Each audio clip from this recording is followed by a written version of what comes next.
Hi, my name is Fraser Kubeil, and today I'll be doing a presentation for AT2 EDU 3001 Ethical Professional Relationships in Education. In this presentation, I will explore an ethical dilemma faced by Shani, a Year 6 teacher who is also a literacy support teacher at a primary school.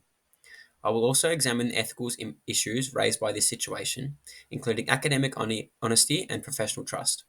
I will critically analyse the perspectives of key stakeholders, including Shani, and the student, and the student's family, and the school.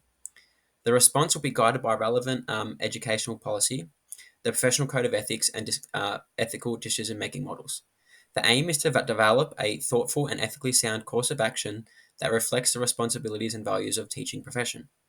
A summary of the situation. Shani, a grade 6 teacher and literacy specialist at a large Victorian primary school in Melbourne's eastern suburbs, is caught up in the ethical dilemma. The school she works for is a feeder school to a local secondary college that is hard to get into as it offers several programs. Shani works with one student named Oliver who receives one-on-one for support from Shani due to his low writing level.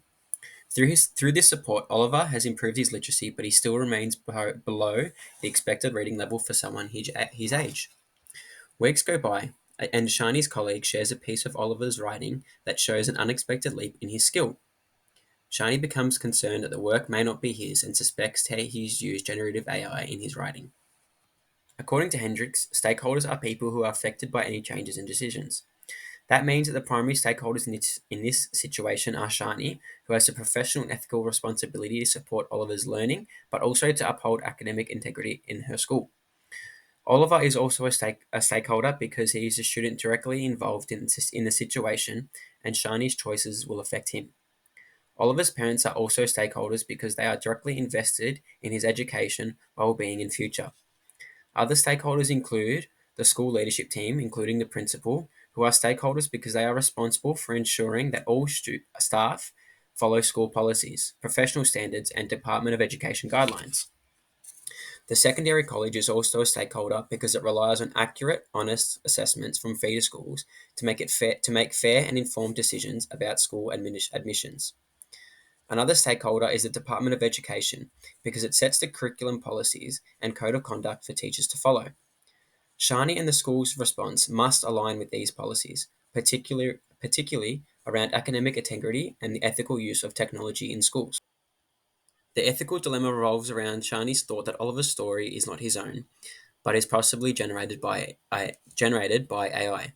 She is torn between her professional responsibility to uphold academic integrity and her duty to support and encourage a vulnerable learner. Key concerns in this scenario include academic honesty. Ignoring the potential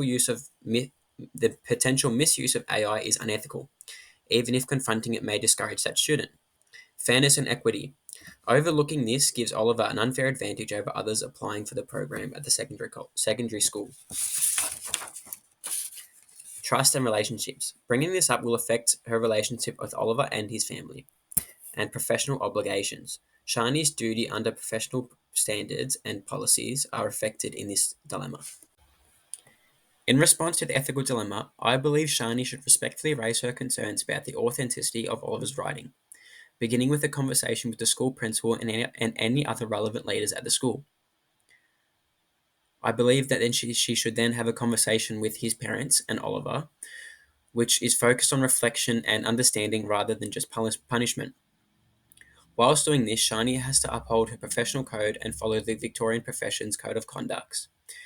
I believe that there are several principles that she has to follow.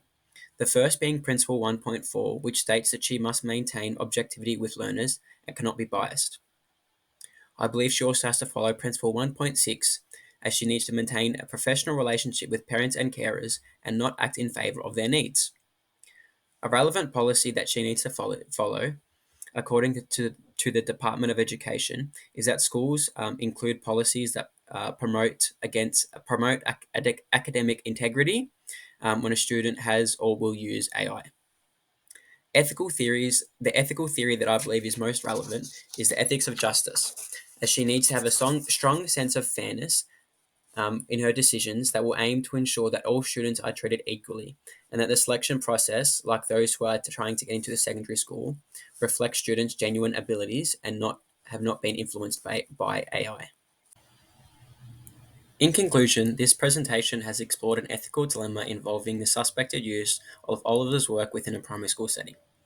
A balanced response was developed by critically analysing the context, stakeholder perspectives, and relevant policies involved. This response reflects the values and responsibilities of the teaching profession by applying the Victorian Teaching Professional Code of Conduct and other ethic theories such as justice. Finally, I believe that teachers must navigate complex situations without bias while still upholding fairness and professionalism, ensuring that all students are supported to learn honestly and succeed on their own accord.